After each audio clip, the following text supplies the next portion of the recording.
Thank you. On the Matt Gaetz nomination, does the White House just have any general response? And is the president at all concerned, considering some of the things that the congressman has said in the past, is there a concern that he would weaponize the Justice Department in general, but also to go after members of this administration or even members of his family?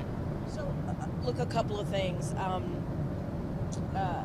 We're going to certainly continue to respect the process, the transition, the handoff. We're going to continue to we're not going to comment on every personnel choice or decision that is made by the president-elect and his transition team. I will say this, and I think you saw by example from this administration the importance of the Department of Justice being independent, and especially as it relates to investigations.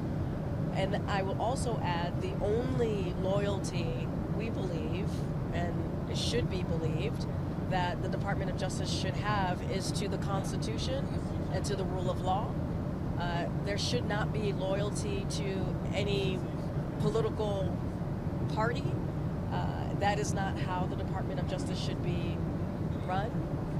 And so that is something we've been very, very clear about. And I think also you can see by this president leading by example and continuing to say the Department of Justice should be independent, especially as we talk about investigations.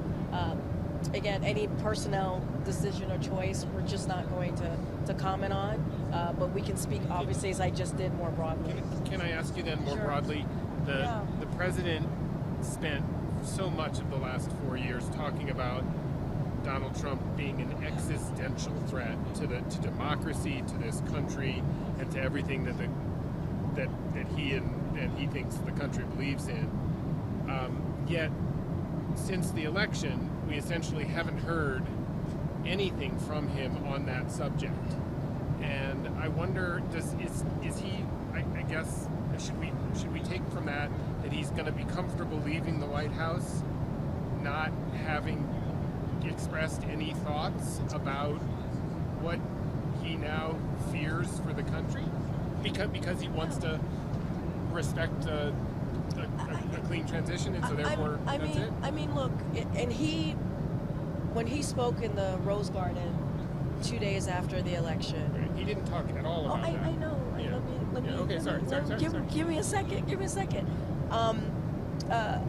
One of the things that he said, aside from your part about a peaceful transition of power, but which actually connects it, is that the will of the people.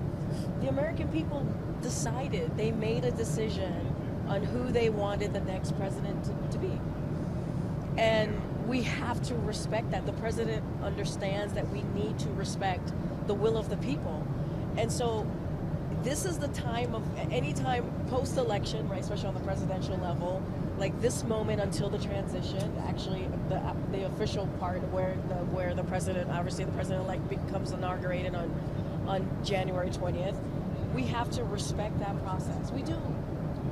We do, right? This is what the American people deserve. They deserve to have a peaceful transfer of power, an orderly transfer of power, and that is what the president is focused on, and that's what he zeroed in on, and that's what you're seeing. It is actually, it's quite simple, Right. It's so quite for direct. all those people, millions, tens of millions of people who believed, who were supporters of President Biden, and believed him when he said that he thought this would be an existential, that America might not continue if Donald Trump was elected, they now should believe that, it's whatever, he doesn't really need to say anything about it because it's more important to respect the process? Wait, hold on a second. First of all, does he plan to talk about it after? No, here's the thing. What the president said, and I've said this many times at the podium, he always believes and feels that the American people are obligated